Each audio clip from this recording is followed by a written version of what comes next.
record. Right. How are you guys doing? I can see some of you are kind of tired, a little bit tired. Yep.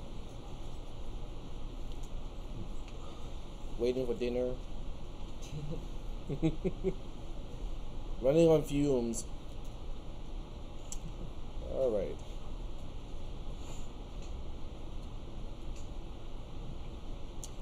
Okay. So I got my notes here, and last time we talked about base conversion. So that's the very end of the lecture from the previous time. Let me show you what I mean by that. So let's see, the recorder is on. I'm streaming now. And let me check out this guy, find devices.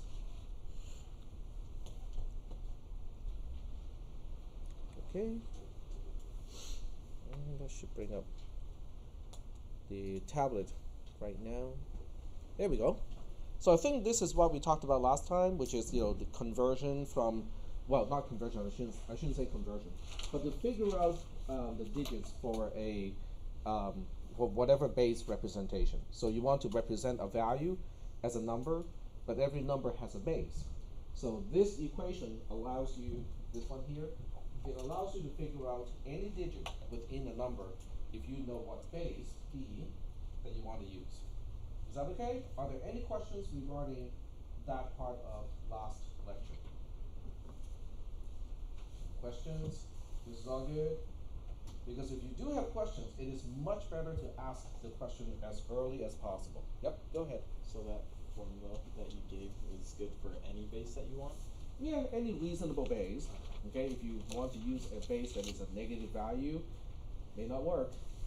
But if you choose a base that is reasonable, like from 2 and up, this equation will work. And then we have a different equation, which is this one here. B equals the sigma or the summation of some I. Okay, the range of I depends on are you dealing with only integers? If you're dealing with integers, then I would start from 0, and it will go to the most significant bit. So with a 32-bit integer, it will go from 0 to 31. Right? Because there are 32 bits. If the first one is labeled on index to 0, then the last one is going to be 31. Okay? Is that making any sense? So that's why I kind of leave the range of I kind of open. But the value represented by an unsigned 32-bit integer is going to be d subscript I, which is the digit for a place I, position I, times whatever base, but if it's binary, d is 2, to the power of I. So that's what we talked about last time. And since we have a new student today, I'm going to re-mention where to find the recorded video. So the recorded video is, you can find it at YouTube, and and if you want to type it in one single stroke, you can just say youtube.com/sumprofs, and then press the enter key. It should give you the channel, the homepage for the channel itself, and you click videos. Then it will list all the class recordings in reverse chronological order. All the new videos will look like this. Okay, I have one earlier class today, cisp310, and I have not changed the label.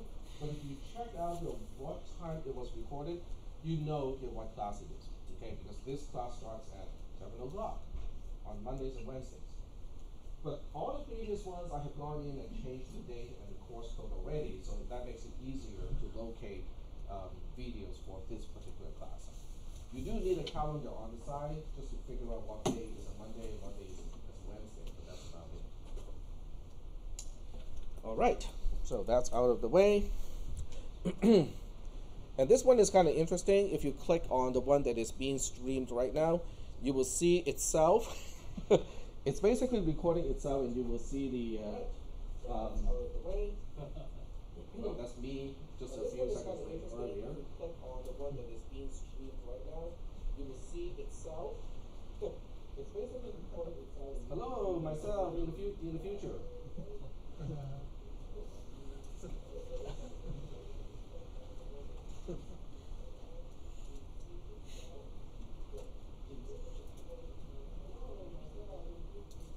There we go.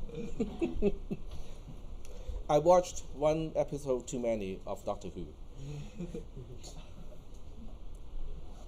But this is a good confirmation that it is recording. The audio is also getting recorded. Sometimes I forget to switch the audio channel, so it would end up recording like a silent movie, which is not that helpful. It's still helpful, but just not as helpful. So tonight's lab is going to be about base conversion. So I do have one thing to warn you guys about tonight's lab. It is not going to be based on the highest score of your attempts. It's going to be based on the average of your scores. So that means if you miss a few things the first time, you can retake the test and your score can approach the maximum score, but it will never get there. So just be very careful, when you answer those questions. If you're not really sure what the question is asking, ask me. Okay, so I'm more than happy to clarify and tell you what the question is really asking. Yep. So if you get 100 on the second attempt, can you take more attempts and keep getting 100? Yeah. So it will it's asymptotic approaching your maximum score. Okay. But just be careful. If you nail it the first time, then it's good, right? Okay. And for those of you who want to get more chances of practicing base conversion, I can give you a separate spreadsheet so that they can just give you random numbers to do the conversion. Okay, so just so that you can feel more comfortable before the first exam. All right. So I'm just going to get back to this slide, for a few more minutes, and then we'll move on. Okay. Yep, that's the one. So I just want to kind of scroll all the way to the bottom here, which is an exercise. Okay, section 8 talks about an exercise about writing a general purpose program that will take 3 inputs and it will give you 1 output. The 3 inputs would be the base of the input, the base of the output, and the number that is serving as the input. So what the program has to do is to figure out the value represented by the input number based on the base of the input number, and then when you print it out, you're going to have to print it out in the base of the output. Okay? So I would just kind of limit this particular program to deal with bases that are between 2 and 10. So you'll be going somewhere between base 2 binary numbers and base 10 or decimal numbers, but anywhere in between is fair game. Okay? So you might be reading in a base 5 number, and the output has to be like base 7 number. So writing this program will help you really, solidify, what we talked about in this class about, how values are represented by numbers and how to convert a value back into the digits of a particular base. Okay, it is not graded. Okay, this assignment is not graded.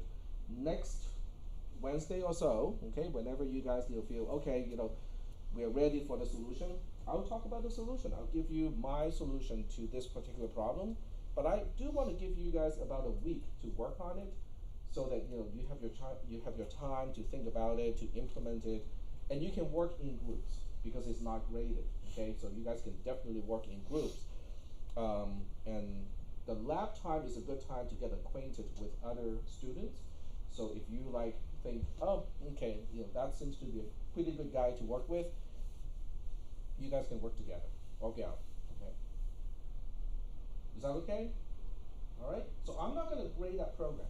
What is going to happen is, when you have the program done, then you just keep it. Okay. There's no need to turn it in or anything. If you want me to look at it, that's fine. Okay. If you want me to look at it and go okay, is this working? Or it's not working.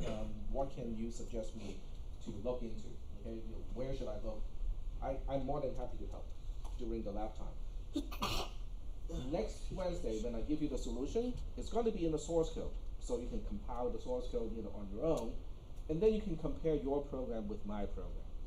The source code, you can compare the source code, behavior, okay? If you give the 2 programs the same input, do they give you the same output? Okay? So that's kind of you grading your own submission. You're grading your own program. Now, what if you go like, well, I can see everything is the same, so as far as I can test that these two programs are both functioning, you can ask me to take a look as well. Is that okay? All right, okay. So that's all that I'm gonna do for this particular module. So now we're gonna move on to the next module. I'm closing all the tabs that I don't need, just so that I don't get confused. There we go. All right, so we are going back to, I think I closed one. Oh, no, there we go. So now what we're gonna do is we're gonna go into binary number addition. Okay, so do you guys feel that you're ready for binary addition? Okay, adding in base 2? Bring it on. Bring it on. In a way, it is very easy, but in a certain way, it is a little bit harder than what you already know about addition. Okay, so I'm hoping some of you have a chance to read this before class, because that really kind of helps to give you a preview of what kind of concept will be discussed here, so you have at least a roadmap of what this class is about, what this session is about. Okay, may not be the detail. Like you may look at some of the derivations and go like, I have no idea how this works. But the idea is you know what it is for. Okay, in other words, the 3 questions that you should ask in any class. What are those 3 questions? 3 different levels of questions. There's the how, there's a what, and then there's the why. Okay, what are the differences? When you ask how did blah blah blah or how does blah blah blah, what is that about? What are you focusing on?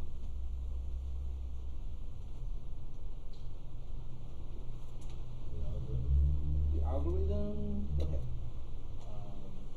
So when you ask how, you want to know how it works. How it works, exactly. Okay, but what is that in the context of a class? Low level stuff, right? Okay, so how did we use 4 transistors to make a NAND gate? Details, right? Because now you have to remember, oh, okay, we got P transistors, we got N transistors. This is how you draw an N transistor. This is how you draw a P transistor. With a P transistor, when the gate is a low voltage, it turns on. With an N transistor, it's opposite. La la la la la. Right? Details. That's the how. Next question. What? What is that? Right? What is a NAND 2 gate? How would you describe a NAND 2 gate? What is it? It's an inverted AND operator. Yep, it's an inverted AND operator, and you can define the what using the truth table, right? There are only 4 possible ways to generate all the. There are only 4 possible combinations of input, and you know exactly what the circuit is going to output for those 4 combinations. That is the what. And then there's the higher level question, which is why? Why do we bother to talk about NAND 2 gates? And I can tell you, it's not even on the curriculum. It's because you can make up every other operator using NAND.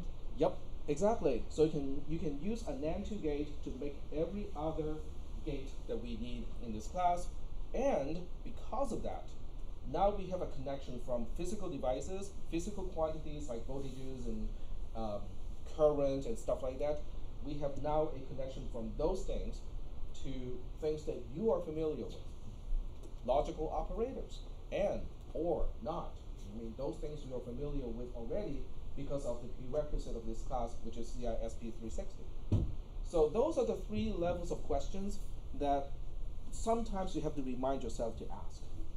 Most of us would focus on the how, okay, the low level stuff, which is basically pine needles. I'm not saying that pine needles are not important. They're important.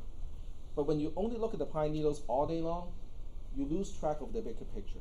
So sometimes you have to take a step back and say, where's the tree? Okay, it's a pine tree, okay? So at that point, you're not focusing on the pine needles anymore. You're looking at the tree, looking at the shape of the tree. Yeah, that looks kind of healthy to me, la la la. And occasionally you want to know, oh, but why are we even looking at this tree? Where is this tree in the forest? Because the forest is even more important sometimes.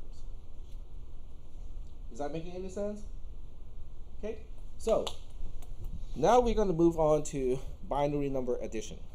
But to do this, I'm going to take a step back first. So we'll talk about base 10 addition. And where did I put my, right here. So base 10 addition. I'm hoping you guys will not feel, I hope you feel comfortable with this topic. Okay, so we have 57 plus, I'm just making this up as we go. Okay. These are, okay, you guys are looking at me funny because I forgot to switch. Okay, there we go. So we got 57 plus 36. Does anyone feel particularly challenged by this particular addition? No? We're comfortable. So what is the answer? What is, okay, so we'll do it step by step, okay? What is 7 plus 6? 13. What is the other way to say it in the context of a multi-digit addition? 3 with a carry of 1. Very good. I like that answer. So we're going to write it down. Okay, so it's 3 with a carry of 1. What exactly is a carry? What is the meaning of a carry? Why do we need a carry?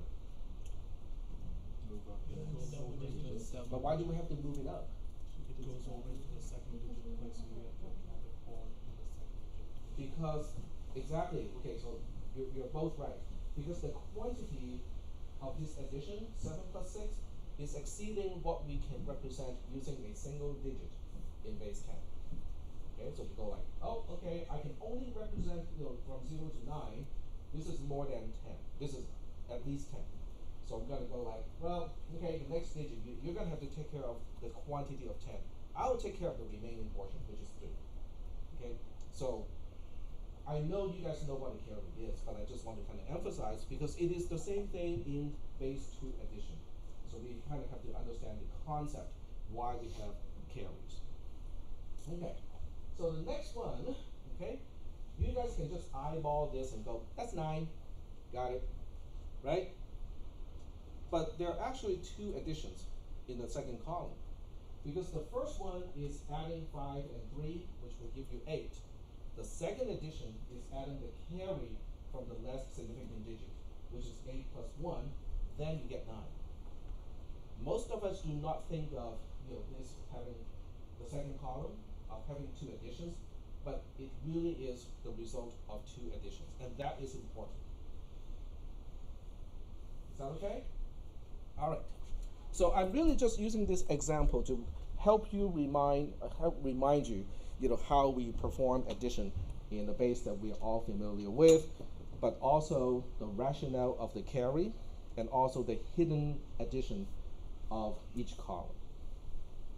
Are we doing okay so far with this? All right, cool.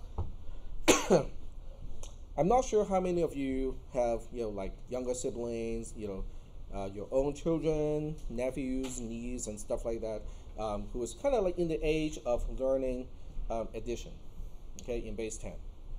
How many weeks do you think a child, I guess in 2nd grade or so, need in order to master addition?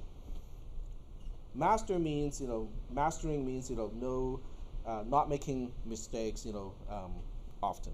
I'm currently on 14 years, so. At least a month, okay? If the students are hardworking and diligent and responsible, maybe a month. If the students are slacking off, and not practicing, it's more than a month, because it's all about memorization. This is all about memorization. 5 plus 9 is 4 with a carry of 1. That's memorization, because we are not, really, putting those, a block of 4, a block of 5, and a block of 9, put them together, and then have a block of 10 to measure, how much is remaining and do we have a carry. We are now memorizing all that stuff, right? Okay. What about base 2 addition? So I'm going to challenge you guys to answer these questions. We're now dealing with base 2, remember, okay? 0 plus 0 in base 2 is what? 0. Are you sure? Because this is not base 10 anymore. Yeah, but But 0 represents the same value regardless of the base, right? You add nothing to nothing, it is still nothing. Okay? That doesn't sound too hard, right? Do we have a carry of 1 when we add 0 to 0 in base 2? Nope. Okay, so I'm gonna use another column. This is what I would call the result, and this is what I would call the carry. So it has a carry of 0. 0 plus 0 is 0 with a carry of 0. Is that okay? Okay, moving on. What about this one? 0 plus 1. And remember, in base 2, what is the result of adding nothing to 1? 1. 1. Are we really sure? This is base 2, not base 10. Yes. Exactly. Do we have a carry? Okay, so we say it's a carry of 0. Okay? So 0 here. And since addition is commutative, this one, I think we can just kind of copy the previous row because, addition is commutative. If 0 plus 1 is 1 with a carry of 0, then 1 plus 0 has exactly the same results, right? Since we're dealing with binary numbers, we only got one combination of the two sides of the addition that we have not considered, both being 1s. Okay, so now we have 1 in base 2 plus 1 in base 2. What do you think that is? 10. Result and 1 carry. The result is a 0 with a carry of 1. Okay? And that's because the quantity of 2 cannot be represented by a single digit in base 2. A single digit in base 2 can be 0 or 1. 2 is more than that. And that's why we have a carry, so that we can okay, I cannot handle this. Okay, you do it. So we have a carry of 1, and the result is 0. It's kind of analogous to 5 plus 5. It's a 0, but with a carry of 1 in base 10. Same concept. Are we doing okay so far? This is it. These are all the rules that you have to remember in base 2 addition. How many days or hours or minutes do you think a second grader will need to master this? Oh, 2 days. I'll give them 15 minutes, including lunch break. Now remember, we feel that this is tricky and harder because we are already used to base 10. So you look at this and it looks a little bit strange. 1 plus 1 is a 0 and with a carry. Well, that's because we're switching from what we have been using for decades, for some of us, okay, to something that's relatively new. But to a child who has not been exposed to base 10, who has not been polluted by base 10, this is actually a whole lot easier. And it makes a lot more sense. Okay? Cool. So at this point, we are only looking at the zeros and ones, the result versus the carry, based on arithmetic meanings. Okay? It's based on values, right? Based on addition. It's not about Boolean operators. It's not about true, false. It's not about transistors. It's all based on, okay, we're just representing numbers using base 2, but the rules of addition is just warped a little bit for base 2 addition. That's where we are standing at this point. Is that okay?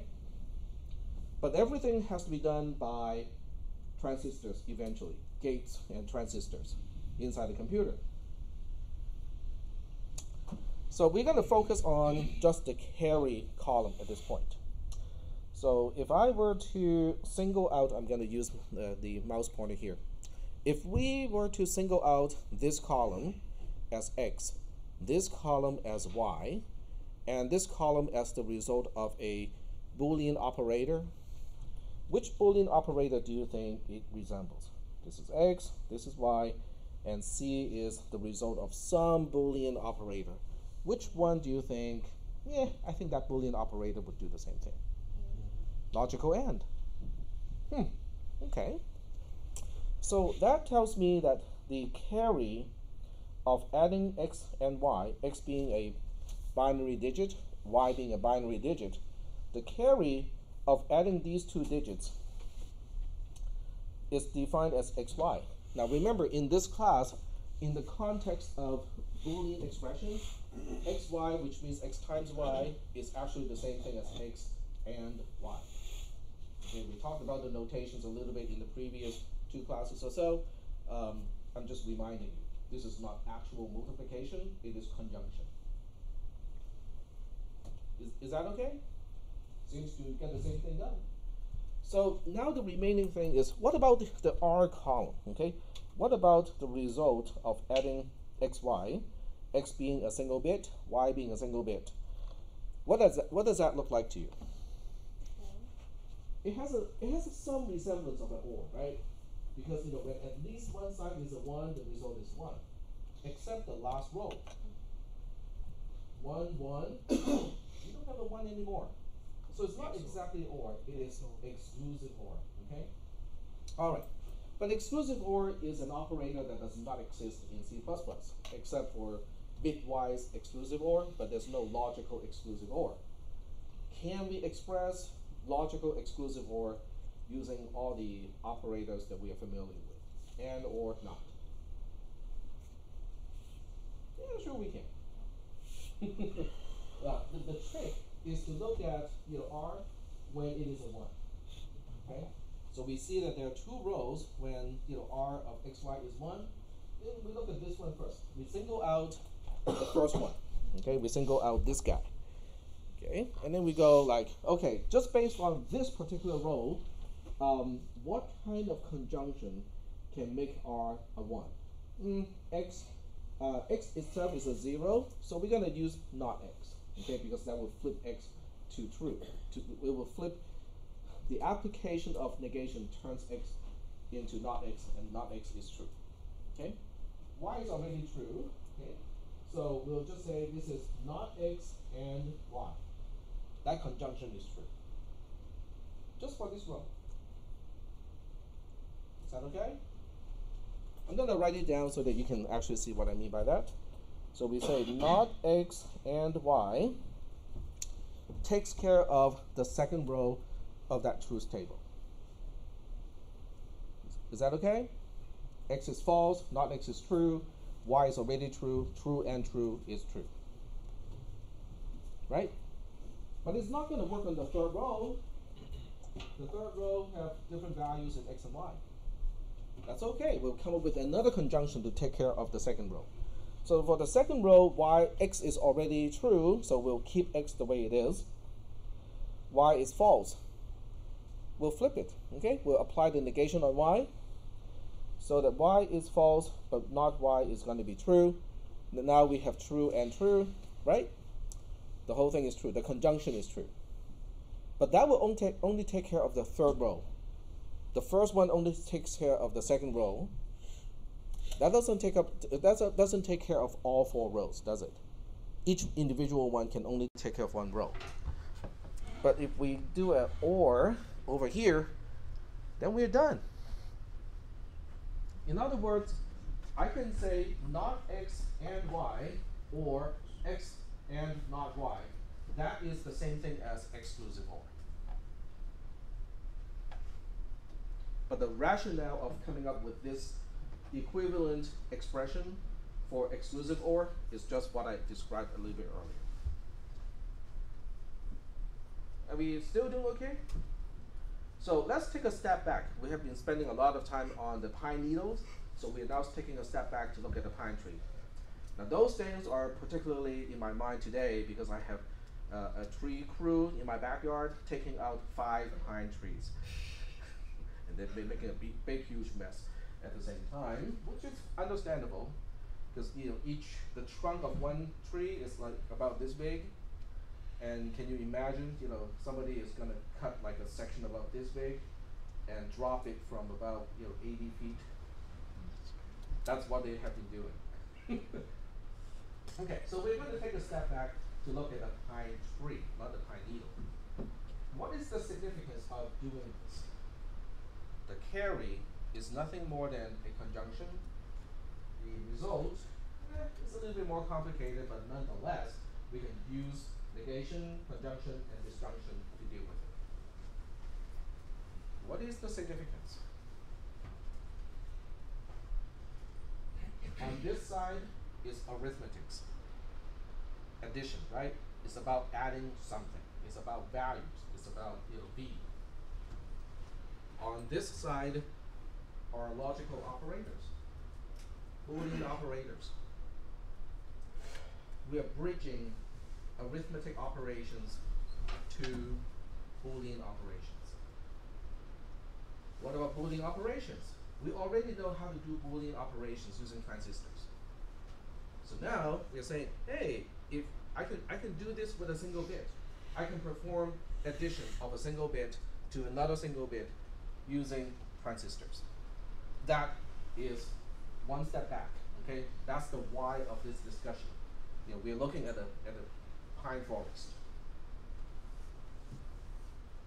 Are we still doing okay so far with this? If there are questions, this is a good time to ask. No questions? All right. If there are no questions, then we're going to go like, all right, so let's go ahead and do a multi-digit binary number addition, just so that we know that we are familiar, we know how to do it.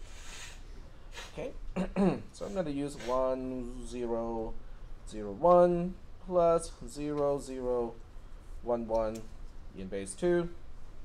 Okay. So the way I'm going to do this is to make the second addition really explicit. And I'm doing this for a reason. Because at some point I'm going to turn this into a circuitry. But to do something with a circuitry, you have to make it generalized enough to handle all the possible cases. So I'm using a second addition to deal with all the carries. I'm also going to label the rows. The first row is labeled X. It is one of the numbers that is given to you for the addition. The second row is labeled Y, which is another number that is given to you for the addition. So in other words, we're trying to compute X plus Y. The last row is labeled S because it is the sum of the two. Okay? Now, the two rows in between, I'm going to label those two because it's going to be useful. I'm going to label this one Q, which is the intermediate sum. And this particular row, I will label that K for carry. I know carry starts with a C, but since we use C for the function already, the row is going to be labeled K. Is that okay? All right? Okay. But for now, I'm not going to use those label names. I'm just going to carry out the addition. Now, I'm going to stick a 0 here as an assumption because we are not dealing with the fractions. So the least significant bit doesn't have any source for a carry of 1. So we can assume there's a carry of 0. Okay? So now we do all the calculations. And we're going to deal with 1 plus 1 first. Okay, 1 plus 1 is 10. Oh, one is a 0 with a 1 carry. with a carry of 1. Very good. Okay, so it is a 0 with a carry of 1. Now remember, I make it a point that all the carries only get onto the K row. Okay? All right? What is 0 plus 0? 0. 0. Okay, good. And it does not contribute a carry, but you know what? It's too late because there's already a carry of 1 over here from the other addition. What about the second column? 0 plus 1 is 1. 1 without a carry. So I'm going to put a 1 here. What about 1 plus 1? 0 with carry of 1. 0 with a carry of 1. Very good. Okay, so we have a 0 with a carry of 1. Are you guys starting to notice that there are two ways to contribute a carry of 1? It can be coming from the addition of xy. It can also be coming from the addition of qk. Okay, so kind of keep that in mind because that's important. All right, so we're going to finish this because now we are moving on to 0 plus 0, which is just 0 with no carry of 1. And then we have 0 plus 1, which is 1, also without a carry. So if neither the addition of xy nor the addition of qk contributes a carry of 1, Then we go like, okay, there's no carry, or there's a carry of 0 overall from this particular column. So this is when we can say, we'll just put a 0 here. There's a carry of 0 as a result. Any questions? It's all good so far? Okay. Why do we put the 0 here before we started at the top? Because that's how we usually work the top first, then came down. This time we put it here because I cannot be sure that this is a 0 until I'm done with this addition and this addition. Okay. Now, if one of the additions is already contributing a carry of 1, then I know it's going to be 1. So that's why I put a 0 here, as the very last thing that I do. Okay, last column, pretty easy. We have 1 plus 0, which is a 1 without a carry. And then we have 1 plus 0, which is 1 without a carry. So now I'm going to stick a 0 here, because even though you might ask, why do we need to keep track of that extra carry? Well, we do for various reasons. Okay, so for now, we are not going to ask why we're going to do this, but it is important. So I'm just going to put a 0 there.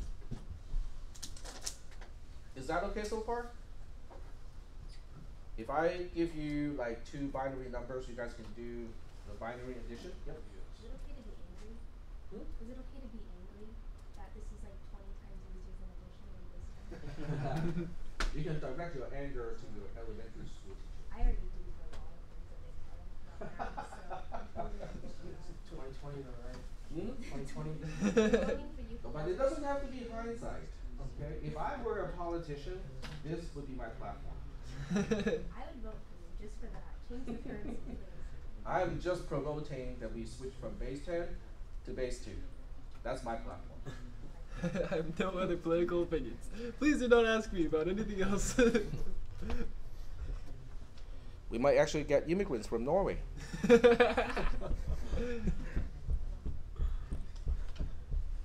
And Sweden. Oh, yeah. So we're good with this? Okay, so the next step is to generalize this or abstract this, however you want to call that, so that we can actually come up with a circuitry, or at least the mathematical equations to figure out all of these bits. Is that okay? All right, so let's do this. So this time, I'm going to label the first, okay, same thing. Okay, we got X, we got Y, and then we got Q, we got K, and then we got sum, S. Same thing. But this time, I'm not going to give you zeros and ones. I'm going to use X0 for bit 0 of X. I'm going to give you Y0 for bit 0 of Y, and so on. So I'm making this completely generalized because I'm trying to figure out the mathematical relationship between the bits. Okay? So now we got X0, Y0. I'm going to leave some space here. If you're copying this on a piece of paper, also leave some space. And we're dealing with 4 bits. So we go to bit 3, just like that. There's no question to ask, oh, how do we compute X0? Well, we don't compute X0. It is an input. Yep. Just a quick question. On the right-hand side, you put X, Y. Is that an A or is that 9? What is that? Q. It's Q. Oh, Q. Okay. Yep. Okay, so, and I'm going to make the carry to bit 0, K0. In other words, I'm not assuming it is 0 anymore. I'm just saying that there's one input pin that specifies the initial carry for bit 0. Okay? So once again, I guess I can kind of zoom out a little bit here. This allows us to perform consecutive addition, so that if your adder can natively only handle 4 bits at a time, it's easy to expand it so they can handle 8 bits, 12 bits, 14 bits, and so on. So this is for scalability, so that we can plug in multiple 4-bit adders in order to perform additions that are wider than 4 bits. Okay?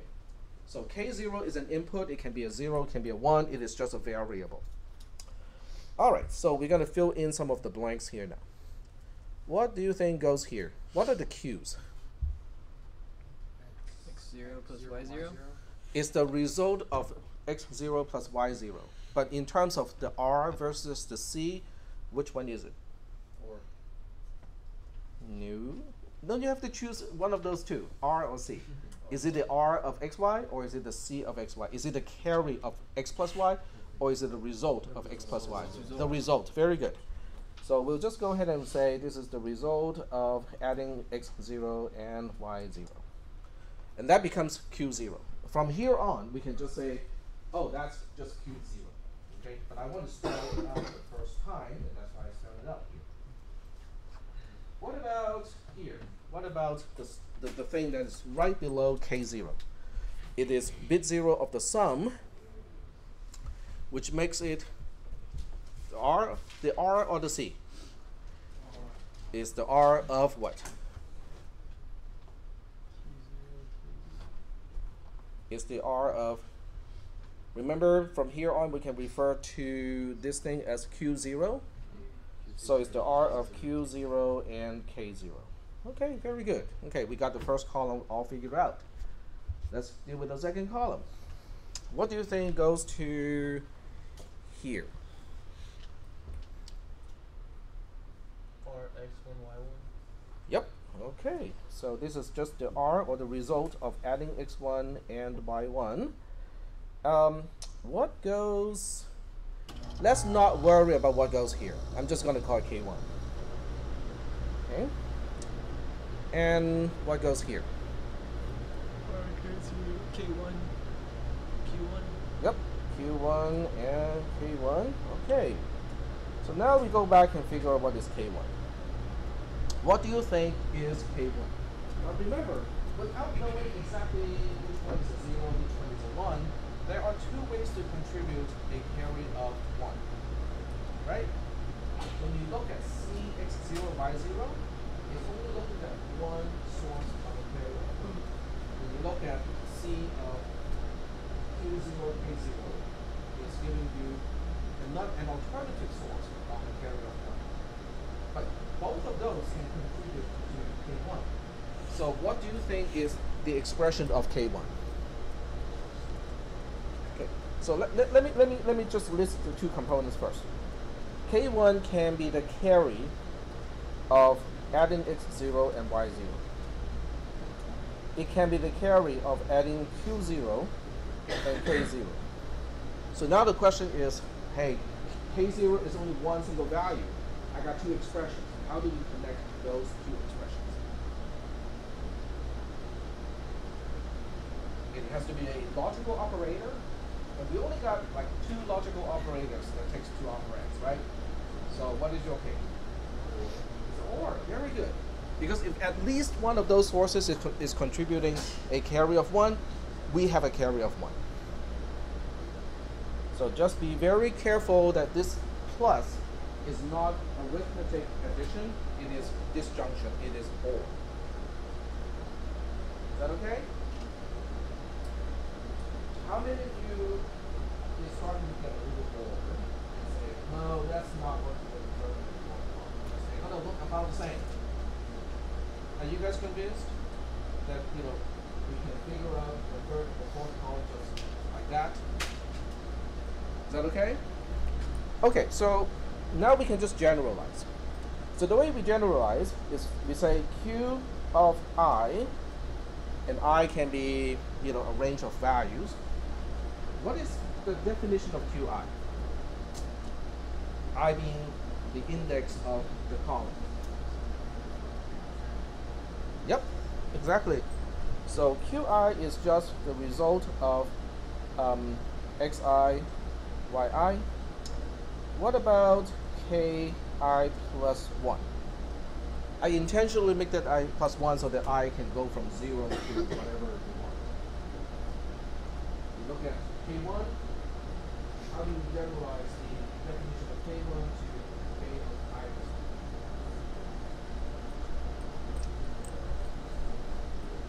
1? So c of xi, yi, okay, or c of qi, ki. Okay. Almost done. We just have to deal with the sum now, right? So you look at the sum and you say, what about SI? The bit I of the sum. What do you think that should look like?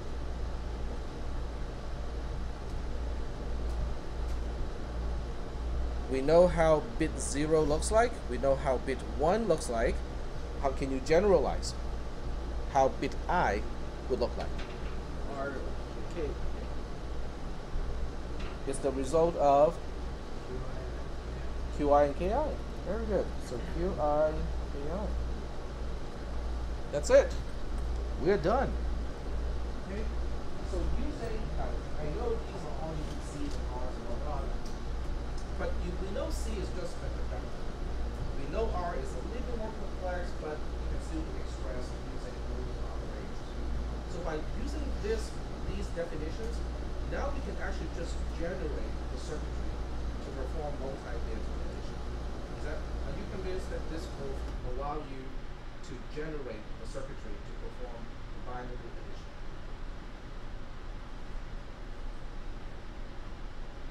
So the objective of today's lecture, in terms of the pine forest, seems to be done, right? Because the whole idea is I want to talk about binary addition, and this is binary addition. It tells you how to build the circuit for binary addition. There's only one slight problem. The slight problem has to do with the calculation of Ki plus 1 relies on Ki. And then the calculation of Ki depends on the calculation of Ki minus 1. The calculation of Ik minus 1 depends on the calculation of Ki minus 2, and so on until you get all the way down to K of 1, which only relies on blah blah blah, and K0, which is an input pin, and you can stop it. What do you think is the problem with this approach? It is recursive, but it's also linearly recursive, which means if you want to build a 64-bit adder, the amount of time it takes to perform the 64-bit addition is exactly twice of the time that a 32-bit adder would need. Is that making any sense? Because because it's just a linear propagation. Okay, K1 depends on K0, K2 depends on K1, K3 depends on K2, and so on. So if you are an Intel engineer and you go like, yep, we got our adder, we're done. Your boss is going to say, yep, we're done, you're fired. Because this is a very slow way of doing things. So what is the alternative? For those of you who read my notes ahead of time, you know the name. It starts with an L.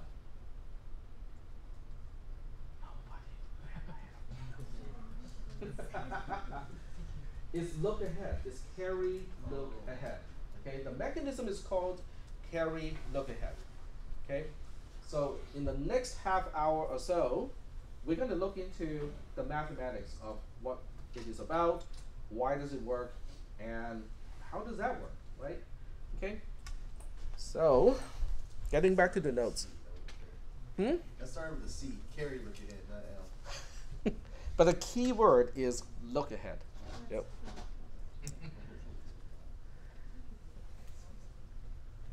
So in order to understand carry, look ahead, I'm going to do some really nasty Boolean algebra stuff here. Okay, so we're going to look at this big, long derivation here. How many people read everything in this note but skipped over this part? Thank you for being honest. I would have done the same thing too. Okay, are there any questions about the first row? The carry of bit I plus 1 is basically the logical OR, or the disjunction of the carry of adding xi and yi, and the carry of adding qi and ki. We just went through that stuff, right? So, no problem. Any questions between how we got from the first to the second? First row to the second row. What did I do from here to here? How did I get rid of the c? C of xy is x and y. So that's why, you know, I have xi and yi here, qi and ki here. Okay, so it's just by the definition of the carry function. How did I get from the second row to the third row? How did I convert the qi to r of xi, yi? That's how we define the QIs. Okay, so at this point, you know, it's everything kind of hooks up to what we talked about a little bit earlier. What about from here to here? That's how we define R. Okay, exclusive OR is spelled out this way using not and or operators. Okay, so it still hooks up to things that we have talked about so far. It doesn't seem too bad. From here to here, what did I do? Now this is getting into Boolean algebra. Distribution, yes. So you can use distribution in arithmetic, but you can also use distribution in Boolean expressions. Okay, which is kind of cool. And by the way, just to make sure that you guys understand, I'm not going to test whether you guys can use Boolean algebra in this class. So there's no need for you to do the derivation or the proofs. But the reason why I have the proofs here is twofold. One is I want you guys to kind of have the habit of demanding proofs. Okay, step by step, you need to know how it goes from the first step all the way to the last step. Okay, if it's not the scope of the class to have you guys to learn how to prove, you still want to look at the proof and understand it. The second one is note to self. I need that convincing as well. Okay. What about from here to here? Looks like the only change is xiyi became xiyi1. How did that work? Multiplied by 1. It's not multiply. It's a true statement regardless. It's and 1. Okay, and true. Okay. So can I really say that, you know, some unknown and 1, and that unknown is the same thing? Okay. Sorry? They have the same output. They have the same output, exactly. So the expression has the same value. Can you prove that? Truth table. Truth table, very good. I like that answer. So you basically resort to a truth table to prove stuff like that, okay? Okay, so you basically say, okay, I'm not going to use xy because, you know, we are already using xy in the notes. So I'm going to use AB here, okay? 0, 0, 0, 1, 1, 0, 0, 0. And this is a conjunction, AB, right? 0, 0, 0. Whoops, yep, I know. Thank you. Okay. My bad. Okay, but now it's good. So which row do we focus on in order to prove that anything and true is that anything, whatever we started off with? Last row. Last row is one of them, but there's one more. First row? The second row. Oh. The second row and the last row. So if you look at just the second row and the last row, the first, the operand or the value to the left-hand side of the end changes. Okay, one is 0, the other one is 1, right? But the value on the right-hand side of the conjunction stays the same. There is a constant of 1. But when you look at the result of the conjunction, it is the same thing as the left-hand side. So when you focus on the second and the last row, that is the proof, by definition of conjunction, that you have true as the identity of conjunction. Is that okay? All right.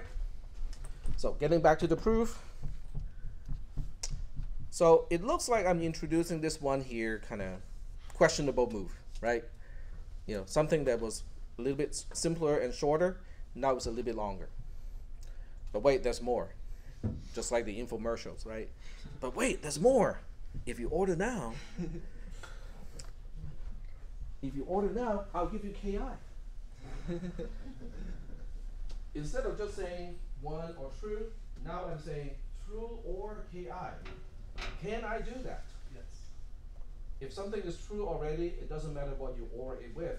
True or whatever is always true. Right? Now my sanity may be in question, but the logic, the truthfulness of this derivation is not in question. Is that okay? Okay. So back to the infomercial. Now we have this term here. How did that happen? Distribution, very good, because I'm distributing the 1 to this side and the ki to the other side. Okay, so that's just regular distribution. And then as far as infomercials go, if you order now, you get 2 of something. Okay, because what did I duplicate here? There's one term, there's only 1 in the previous one, now there's a duplicate. The second one, exactly. So xi, yi, ki used to be just 1, now there are 2. Can we do that with a Boolean expression? Yeah. Is x really the same thing as x or x? If you want to prove it, how are you going to prove that? Truth table, exactly. So you look for the 2 rows where 0 or 0 is 0, and the second row that you need to look for is 1 or 1 is 1. Those 2 rows proves that we can duplicate an entry in a disjunction without changing the value of the disjunction itself. Could you repeat what you just said again? You're asking me to do one of the most difficult things that I can sometimes do, which is repeating what I just said. That's why he records this whole thing, isn't it? Exactly, that's why we're recording it. 0 or 0 is 0. 1 or 1 is 1. And that's why we can generalize and say whatever variable a or a itself is just a. Okay. So it looks like you're getting a pretty good deal in this infomercial, because we got a lot of extra stuff now that wasn't there before. Now what did I do? So in addition to giving you one free lid when there's one already in the package, now I'm also including extra handles, the parentheses, right? But which rule do you think we used in order to put those extra parentheses in? In regular algebra, it's the same thing. What allows you to throw in parentheses to indicate order of operation when these are all? Just think of addition, okay? Don't think of disjunction. Just think of addition. Why can we throw in parentheses when you have a series of additions? Nope. Associative. Very good. Yep. Same way in Boolean algebra. Okay, so from here to here, what did I do? It's the reverse of distribution, which is also known as factoring. Okay, because I noticed that this term and this term, both of these conjunctions have xi, ki, so I factored that out. What is left is yi, not yi. Is that okay? Same thing with the other side. Yi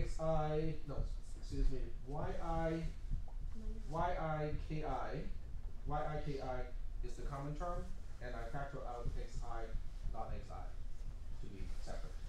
Okay. What about from here to here?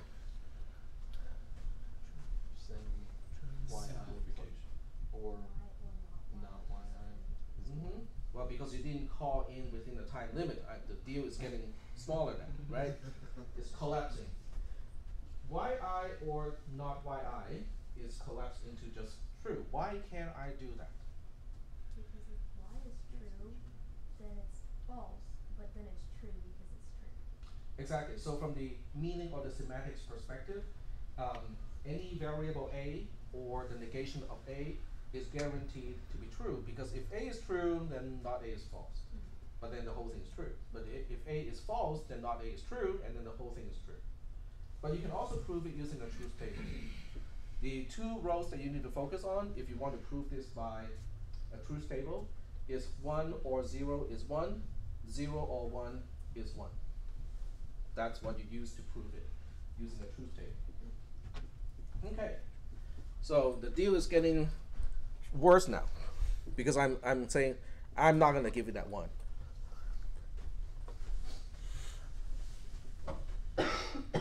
That extra spoon in the package is gone now, right? This extra spoon. Why is it gone? Why can't I get rid of this and it would still be the same thing? Because anything and true is just that thing. So that's why I can get rid of the true. What about the last step? What do you think I did with the last step? Factoring. Yep, that's it. I'm factoring ki out, so we have xi plus yi left. Xi or yi. Is that okay? So we went through a lot of pine needles. We take a step back, we look at the pine tree, we go like, we didn't do a single thing. Because ki is still here. Ki plus 1 is still depending on ki, at least at this point. Okay? But trust me, we are moving in the right direction. So from now, we're going to define two more terms. We'll define the term gi is xi, yi, just the conjunction.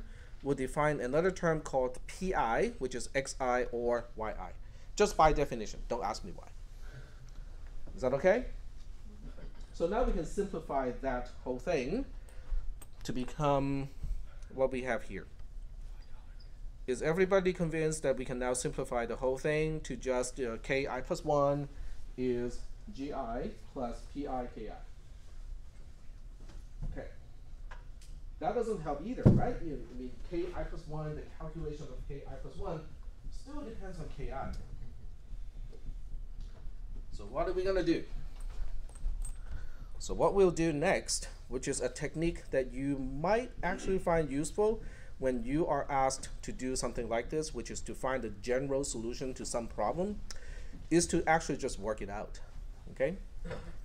K0 is not going to be a problem because it's an input. Okay? It's given to you. K0 is da da da. So you don't have to calculate K0. We'll start with K1. Using that template, K1 is G0 or P0 K0. And that's just by the definition that we have already established a little bit earlier. Right? So that's not a mystery. Are we good?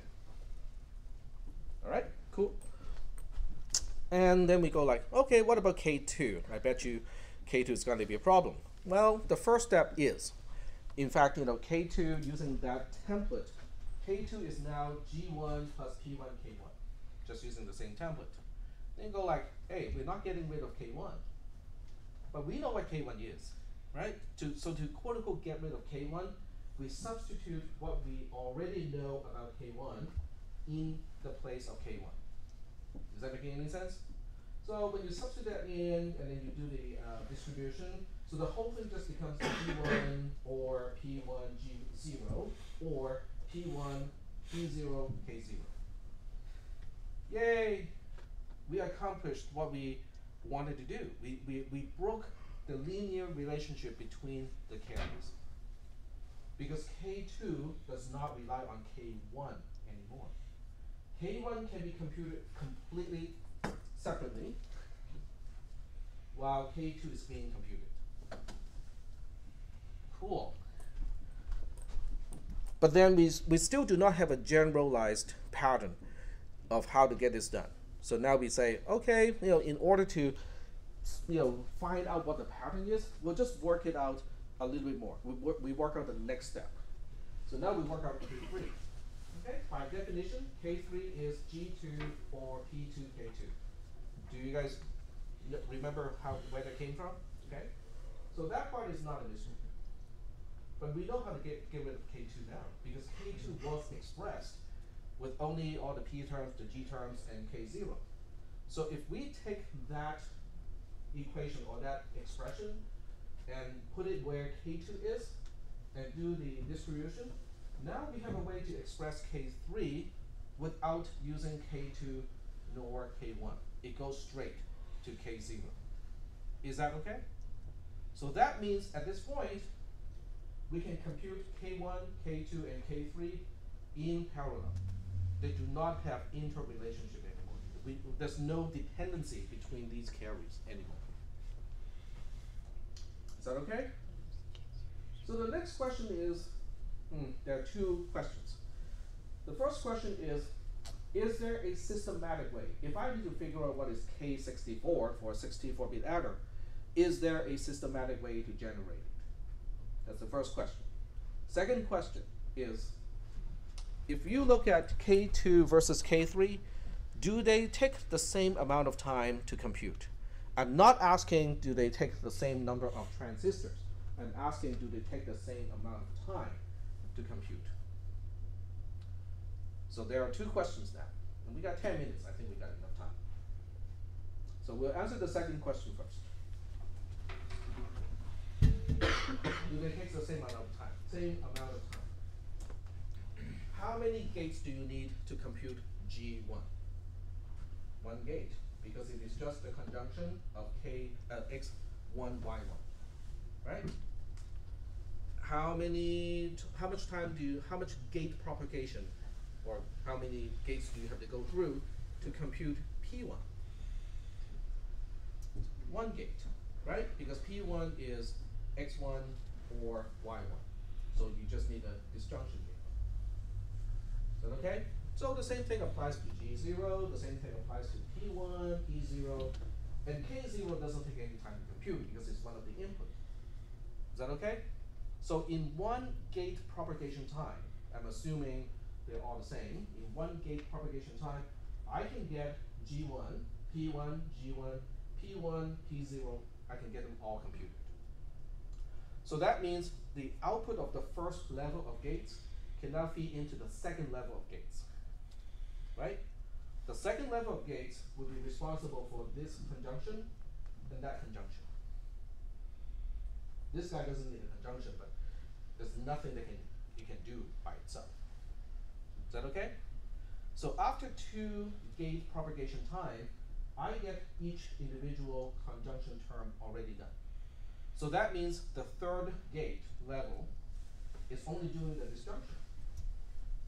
If you assume it takes the same amount of time to do disjunction and conjunction, then I can say in 3 gate propagation unit time, I can get K2 computed. Are you guys convinced? Yes. Okay. The rest of the class? Mm-hmm. Okay. If you have any questions, this is a good time to ask. What about the other one? What about the more complicated one? What about K3? 4. Are we sure? The first level, the bottom level of gates, will still be used to compute G2, P2, G1, P1, G0, blah, blah, blah. Okay? That's still the lowest level of gates, right? But those gates will feed to conjunction gates to get P2, G1 done. A separate circuitry will do P2, P1, G0. Another separate, conjunction gate will get P2, P1, P0, and K0 done. I'm using 2 levels at this point, right? The third level will take the results from every single conjunction and G2, which is kind of hanging out by itself, and say, we now have a disjunction for all of the results from the conjunctions. Hey, 3 levels of gates, 3 gate propagation time, I'm done. Is that okay? Nobody seemed to be impressed or think that this is a really important moment. It is. Oh my god. Yep. It is an important moment because now we are saying if you have 64 bits, okay, K64 only takes 3 gate propagation to get it done. In other words, you can simultaneously get K64, K63, all the way down to K1. They are all done at the same time within 3 gate propagation time. That is a whole lot faster than saying, oh, K64 depends on K63, K63 depends on K62, blah, blah, blah, blah, all the way back. Is that okay? It is significant. So let's say your next job is at Intel and you're designing the adder inside the processor. And it's a 64-bit processor. How are you going to figure out K64? Well, we're just going to grind it, right? Next one up is K4. We expand K3 in the definition of K4, do the distribution. Now we have K4. Then we move on to K5, K6, and so on. Well, you can have that job. 63 terms. Yep, you can have that job. I'm not going to do that job. Okay? I'm going to write a program to do it. So as it turns out, there is a closed form. Well, I shouldn't say closed form, but there's a pattern to generate that, and that this is it. And of course, most of you have not seen these things before, because you have seen sigma in summation, you have seen pi, when you multiply a whole bunch of stuff together. Well, same concept. Okay? So let me explain this from the inside out. So when I say from the inside out, I mean let's deal with this term first. Okay, the big TP. Well, the TP is conjunction. So what are we feeding to this conjunction? Well, we are feeding a whole bunch of P terms to this conjunction. What P terms are we talking about? The index of the P terms to feed into this conjunction starts from I plus 1, it ends with n. Okay? So it's basically I plus 1, I plus 2, I plus 3, all the way up to n, and all of those P terms are now in one huge conjunction. Is that okay? What do we use that conjunction for? Well, that conjunction turns out to be inside a even bigger conjunction because we are doing a GI to be ended with this term here. In other words, we are looking at this expression. Whoops. It's a little bit hard to select the right portion. There we go. So this term is basically controlled by the index of I. In other words, we say when I is 0, this whole thing is G0, P1, P2, P3, all the way up to Pn. And then I increments to 1. Then this entire term becomes G1, P2, P3, P4, all the way up to Pn. But those terms are connected by a disjunction. That's what the V is. It's a disjunction. Is that okay? No, sort of, maybe. Okay. I know it is late, but we have to kind of endure a little bit. This term is kind of on its own on the side. So we have K0 all the way, K0 is not in a loop of any kind, but there is a conjunction loop here. The conjunction loop has index I starting from 0, ending with n. So this term, the highlighted portion, is basically K0, P0, P1, P2, all the way up to Pn, all in a big conjunction. Okay? So when you look at this, after I explain what it is, now even if you cannot quite get the idea of, okay, this is a series of conjunction, this is a series of disjunction, do you think this can be done mechanically? Can you write a program to do it? Yeah. For loops or a while loop. Yep, you need 3 loops altogether.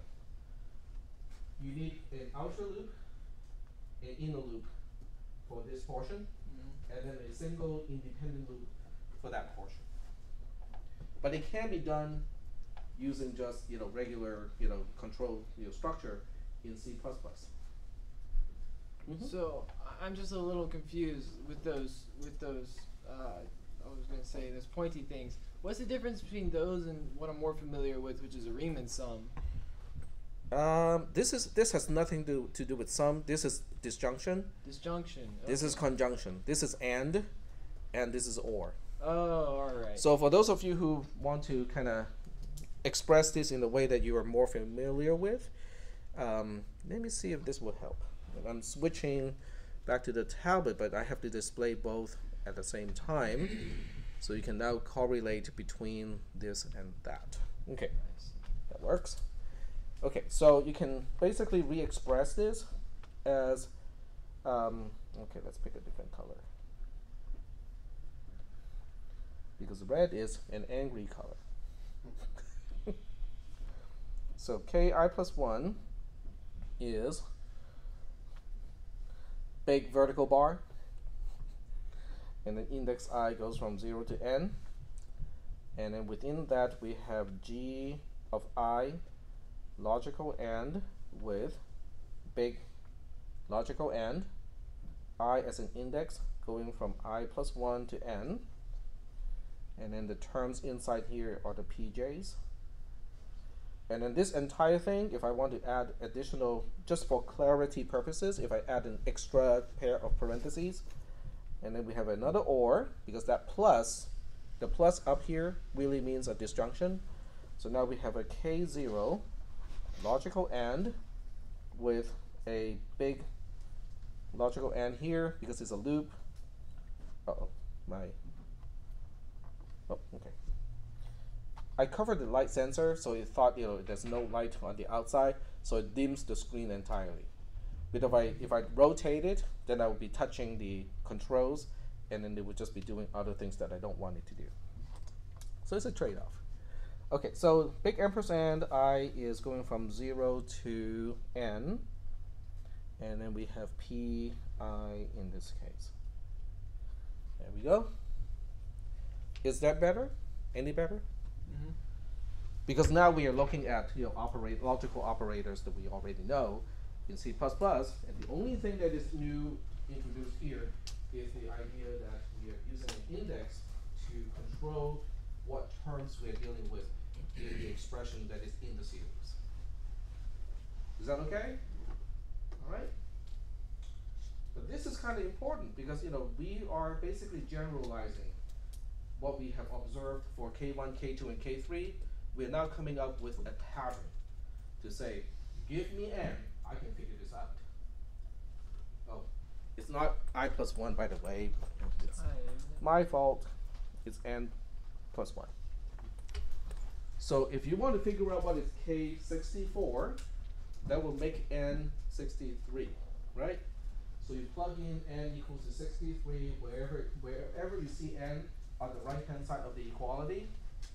You just let the logic rip, and you have the equation that you need. Okay, I know it's late, but there's one last question that you guys are supposed to ask. Prove it, right? Prove that this is the correct generalization of what we have observed. How? This is the wrong class to do that.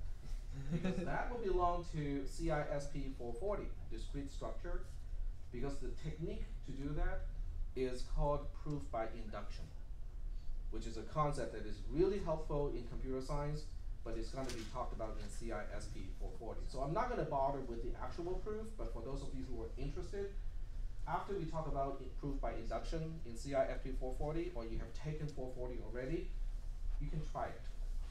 Okay?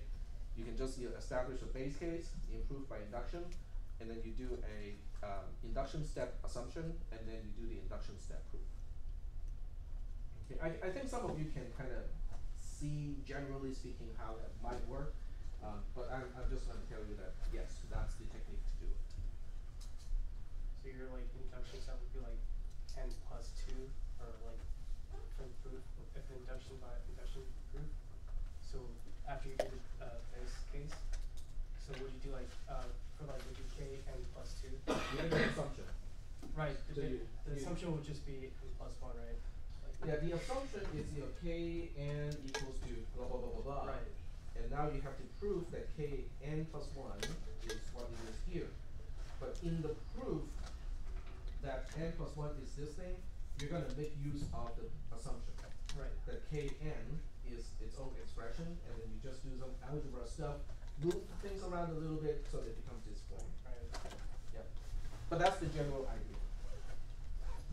All right, so we are running out of time for the lecture. I'm going to stop the lecture at this point. There is some lab activity to do base conversion. So we're going to do it over at the lab.